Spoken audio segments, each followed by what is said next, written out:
12 साल का आरव एक बेहद साधारण लड़का था। वह न तो पढ़ाई में बहुत अच्छा था, न ही खेलकूद में। उसके दोस्त उसे अक्सर चिढ़ाते थे कि वह किसी चीज में माहिर नहीं है, लेकिन आरव को एक चीज बहुत पसंद थी, ड्राइंग।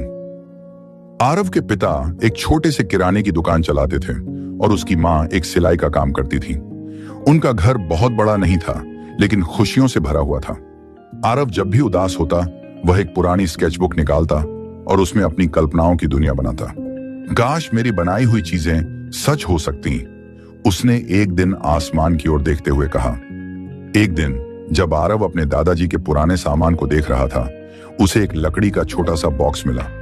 उस बॉक्स के ऊपर अजीब से अक्षर लिखे थे जो उसने पहले कभी नहीं देखे थे। ये क्या हो सकता है? उसने सोचा और बॉक्स खोला। अंदर एक सोने की नक्काशी वाली पुरानी पेंसिल वॉन रखी थी। वह दिखने में आम पेंसिल से अलग थी। उसकी नोक हल्की नीली चमक रही थी। आरव ने हंसते हुए कहा, क्या यह भी किसी कहानी की चीज होगी? उसने मस्ती मस्ती में पेंसिल से एक छोटा सा कुत्ता बनाया, लेकिन जैसे ही उसने अंतिम रेखा खींची, कागज में बना कुत्ता अचानक हिलने लगा और फिर पन्ने से बाहर निकलकर जमीन पर कूद गया। आरव की आंखें फटी की फटी रह गईं। ये कैसे हुआ? उसने डरते डरते कुत्ते को छुआ। यह असली था। अब उसे समझ आ गया कि यह कोई साधारण पेंसिल नहीं थी।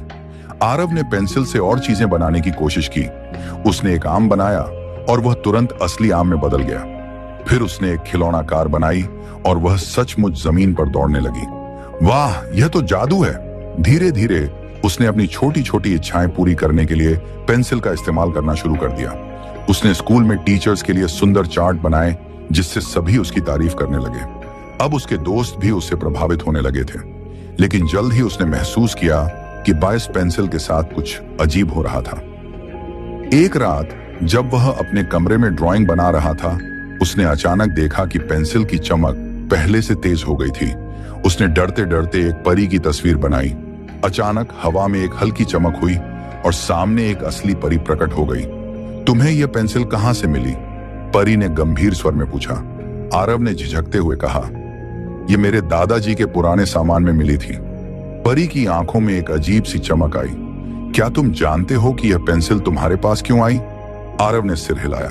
परी ने कहा, यह पेंसिल खनी किसी भी चीज को साकार कर सकती है, लेकिन इसके साथ एक शाप भी जोड़ा है। अगर तुमने इसका गलत इस्तेमाल किया तो यह तुम्हें एक रहस्यमयी दुनिया में खींच लेगी, जहां से कोई वापस नहीं आ सकता। आरव घबरा गया। तो अब मुझे क्या करना चाहिए? परी ने कहा, इसे सिर्फ अच्छाई के लिए इस्तेमाल करना, लालच के लिए नहीं। और ध्यान रखना, एक दिन यह पेंसिल तुम्हें उसकी असली शक्ति के लिए बुलाएगी। यह कहकर परी गायब हो गई। आरव ने पहले तो परी की बात मानी, लेकिन धीरे धीरे उसके मन में लालच आने लगा। उसने महंगे खिलौने बनाए, फिर सोने चांदी के सिक्के बनाए। अब उसकी जिंदगी पूरी तरह बदल चुकी थी, लेकिन वह यह भूल गया कि पेंसिल का शाप भी था।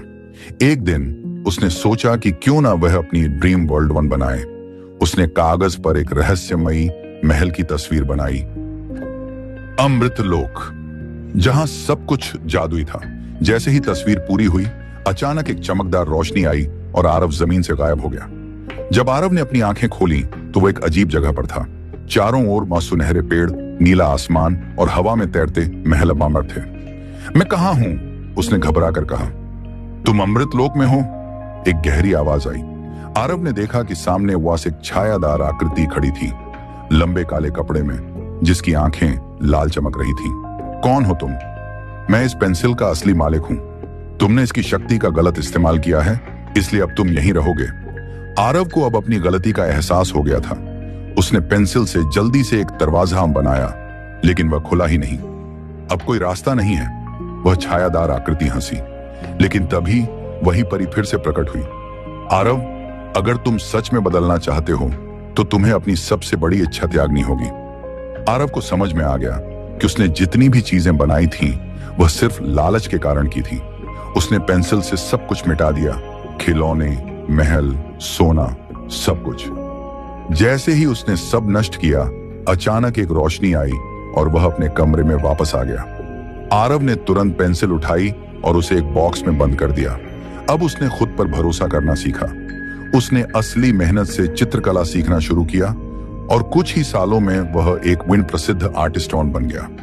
और वह जादुई पेंसिल, कहते हैं, वह अब भी कहीं छुपी हुई है, किसी ऐसे इंसान का इंतजार कर रही है जो इसका सही इस्तेमाल कर सके। जादू से ज्यादा कीमती होती है मेहनत और ईमानदारी। जो चीज बिना मेहनत के मिलती है वह हमेशा मुसीबत लाती है।